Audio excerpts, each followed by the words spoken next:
बच्चों जय हिंद। स्वागत है आप सभी का गणित की कक्षा में। आइए आज हम पढ़ने वाले हैं कक्षा 10वीं की प्रश्नावली 4। इसमें देखिए पहला प्रश्न दिया हुआ है, नीचे ax घात 2 धन bx धन c रूप के कुछ द्विघातीय बहुपदों के शून्यक दिए गए हैं, तब बहुपदों के गुणनखंड लिखिए। और दूसरा प्रश्न है, निम्नलिखित बहुपदों के शून्यकों का योगफल एवं गुणनफल ज्ञात कीजिए। तो इस प्रश्नावली को पढ़ने से पहले चलिए हम थोड़ा सा पीछे चलते हैं और देखते हैं कि हम शून्यक किसे कहेंगे। इस बहुपद को देखिए, x घात 2 ऋण 3x ऋण 4। मान लेते हैं पी एक्स बराबर x घात 2 ऋण 3x ऋण 4 है। तब x के किसी मान के लिए इस पूरे पद का मान शून्य हो जाएगा, तो x के उस मान को हम शून्यक कहेंगे। चलिए यहाँ पर x बराबर 1 रख के देखते हैं। हम लिखेंगे p1 बराबर 1 के घात 2 ऋण 3 गुना 1 ऋण 4। x की जगह हमने क्या रखा, 1 रखा, बराबर 1 के घात 2 का मतलब 1 हुआ, ऋण 3 एकम 3 ऋण 4। अब इसको हल करते हैं, 4 और 3 7, 1 ऋण 7। अब 7 में 1 जोड़ेंगे, ऋण 7 में 1 जोड़ेंगे तो कितना आएगा, ऋण 6। तो यहाँ पर देखिए x घात 2 ऋण 3x ऋण 4 में x की जगह हमने 1 रखा, या x का वैल्यू हम जब 1 रखते हैं तब मान आता है ऋण 6। आना चाहिए था 0, लेकिन क्या आया, ऋण 6। इसका मतलब ये है कि 1 जो है वो शून्यक नहीं है। आइए अब इसको देखते हैं, ऋण 1 रख के देखते हैं।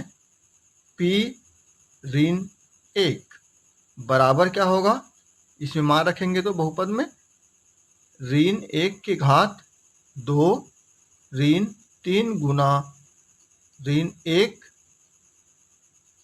ऋण 4। ठीक है, अब इसको हल करते हैं तो ये हो जाएगा, ऋण 1 के घात 2 का मतलब हुआ 1, यहाँ पर क्या आएगा, धन, ये ऋण है, ये भी ऋण है, धन 3 ऋण 4। अभी दोनों जुड़ जाएगा, 4 ऋण 4 बराबर 0। देखिए यहाँ पर x घात 2 ऋण 3x ऋण 4 में जब हम x की जगह 1 रखते हैं तो मान आता है ऋण 6, और जब हम x की जगह ऋण 1 रखते हैं तो मान आता है 0। x के जिस मान के लिए बहुपद का मान 0 हो जाता है, उस x के मान को हम शून्यक कहेंगे, उस बहुपद के लिए। तो ये जो बहुपद दिया हुआ इसका शून्यक क्या हुआ, ऋण 1। ऋण 1 एक शून्यक है, ऋण 1 रखने पर इस बहुपद का मान 0 हो जाता है, तो इसी को हम शून्यक कहेंगे। ऋण 1 रखने पर बहुपद का मान 0 हुआ, इसलिए हम इस बहुपद के लिए ऋण 1 को शून्यक कहेंगे। तो चलिए, शून्यक समझ में आ गया हो तो हम प्रश्नावली के सवाल को आगे हल करेंगे। आइए प्रश्नावली 4 के प्रश्न 1 का पहला देखते हैं। पहला आपको दिया हुआ है, 2 शून्यक दिए हुए 3 और 4, इसको किसी बहुपद के गुणनखंडों के रूप में हमको व्यक्त करना है। तो कैसे करेंगे, देखिए एक बार यहाँ पर फिर से। x ऋण 3 को हम कैसे लिख सकते हैं, यदि यहाँ 0 हो तो x बराबर क्या हो जाएगा, 3। x को इधर पक्षांतर कर देंगे, 3 आएगा। ठीक वैसे ही यहाँ पर क्या होगा, x ऋण 4 बराबर 0, तो x बराबर क्या होगा, 4। तब हम इसको लिखेंगे, ये दोनों शून्यक हो तो हम यहाँ पर लिखेंगे x के मान को 3 4 इस रूप में लिखेंगे, शून्यक के रूप में। किसी बहुपद का शून्यक क्या हुआ, 3 4। लेकिन वास्तविक में लिखा कैसे जाएगा, x ऋण 3 के रूप में और x ऋण 4 के रूप में। तो यहाँ पर भी हम उसी को लिखेंगे, इसको हम हल करके लिखेंगे गुणनखंड के रूप में। ये हो जाएगा x ऋण 3 एक कोष्ठक में, और दूसरे कोष्ठक में हो जाएगा x ऋण 4। ध्यान दीजिएगा, यहाँ पर कोई ऋण का चिन्ह नहीं है, लेकिन जब गुणनखंडों के रूप में हम लिखेंगे x ऋण 3 और x ऋण 4 होगा। चलिए दूसरा देखिए, दूसरा शून्यक दिया है आपको बहुपद का ऋण 2 और ऋण 3, तो इसको कैसे लिखेंगे हम। यहाँ पर देखिए दोनों जगह ऋण चिन्ह का प्रयोग किया गया है, मतलब गुणनखंड में हम x धन 2 और दूसरा क्या होगा x धन 3। इस प्रकार से जब ऋण दिया हो तो यहाँ पर हम धन के रूप में गुणनखंड में करेंगे, और जब धन दिया हो तब हम ऋण के रूप में गुणनखंड के रूप में लिखेंगे। देखिए एक और दिया तीसरा, इसमें इसको हम लिख सकते हैं बच्चों, x यहाँ पर धन है इसलिए हम ऋण लिखेंगे, x ऋण 1/2, एक कोष्ठक में, दूसरे कोष्ठक में क्या हो जाएगा x धन 1/2। यहाँ पर जब ऋण दिया है तो हम धन लिखे और यहाँ पर धन दिया है तो ऋण लिखेंगे। 1 नंबर का सवाल बोर्ड परीक्षा में पूछा जाता है इससे संबंधित, इसलिए बहुत सरल है ये, इसका एक बार प्रैक्टिस कर लीजिएगा, इतना ही काफ़ी है आपके लिए। चलिए एक सवाल और देखते हैं।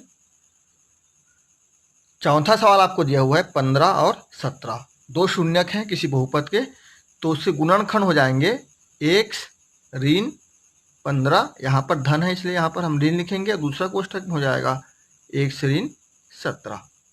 इस प्रकार से उस बहुपद के दो गुणनखंड होंगे। तो इसी प्रकार से आप प्रश्नावली 4 के पहला प्रश्न को आप हल करेंगे। आइए अब हम दूसरे प्रश्न के बारे में चर्चा करते हैं। प्रश्न 2 में आपसे कहा गया है बहुपद x घात 2 धन 10x धन 24 में शून्यकों का योगफल और शून्यकों का गुणनफल ज्ञात करने के लिए आपको बोला गया है। तो चलिए सबसे पहले हम देख लेते हैं कि बहुपद में शून्यकों का योगफल और शून्यकों का गुणनफल क्या होता है। देखिए इस प्रकार के यदि बहुपद हों, बहुपद ax घात 2 धन bx धन c में शून्यकों का योगफल बराबर होता है ऋण b बटे a और शून्यकों का गुणनफल बराबर होता है c बटे a। तो दोनों सूत्रों को आप याद रखेंगे, कई बार ये सही संबंध में भी और खाली स्थान में भी पूछा जाता है बोर्ड परीक्षा में, इन दोनों को याद रखेंगे आप। चलिए अब हम देखते हैं इसी से तुलना करने के बाद शून्यकों का योगफल और शून्यकों का गुणनफल। तो चलिए इसको हम किसके साथ तुलना करेंगे, x के घात 2 धन bx धन c के साथ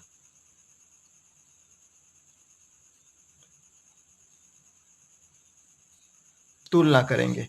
तो देखिए a बराबर क्या है, यहाँ पर कुछ नहीं है मतलब 1 है, x के सामने कुछ है क्या, नहीं है मतलब 1 है। b बराबर क्या है 10 और c बराबर क्या है 24। हमको क्या निकालने कहा गया है, शून्यकों का योगफल। तो हम लिखेंगे पहला शून्यकों का योग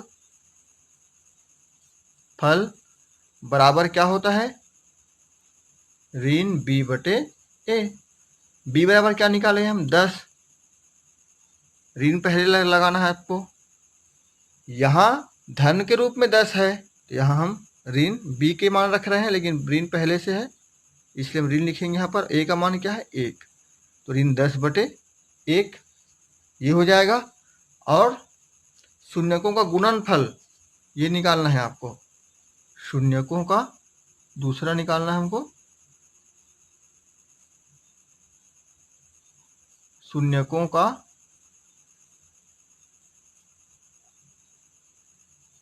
गुणनफल बराबर क्या हो जाएगा c बटे a। c क्या है 24, आगे हम लिखेंगे 24 बटे 1, या इसको हम ऋण 10 भी लिख सकते हैं और इसको हम 24 भी लिख सकते हैं।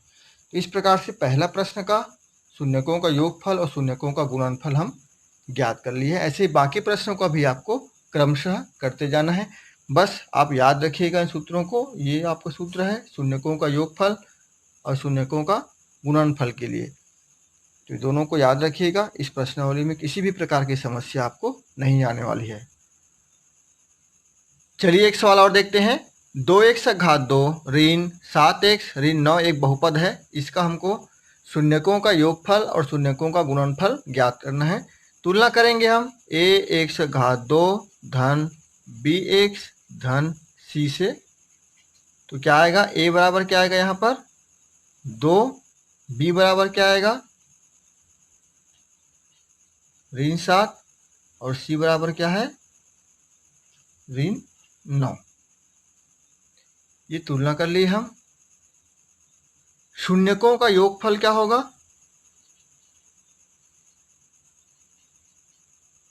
शून्यकों का योगफल बराबर होता है ऋण b बटे a। तो ऋण b बटे a, ऋण b का मान हम क्या रखेंगे यहाँ पर? बराबर ऋण पहले से है ऋण 7 बटे a क्या है? 2।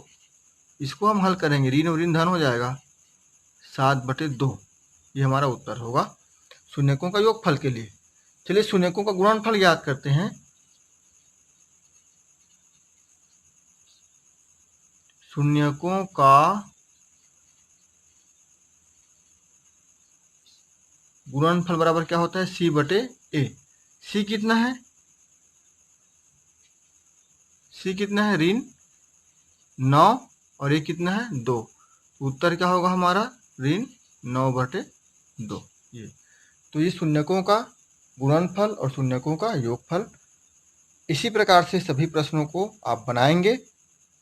उम्मीद करता हूँ कि अध्याय 1 आप सभी के लिए सहायक सिद्ध रहा होगा। हमारा ये वीडियो आप देखते रहिए। मिलेंगे अब अगले अध्याय में।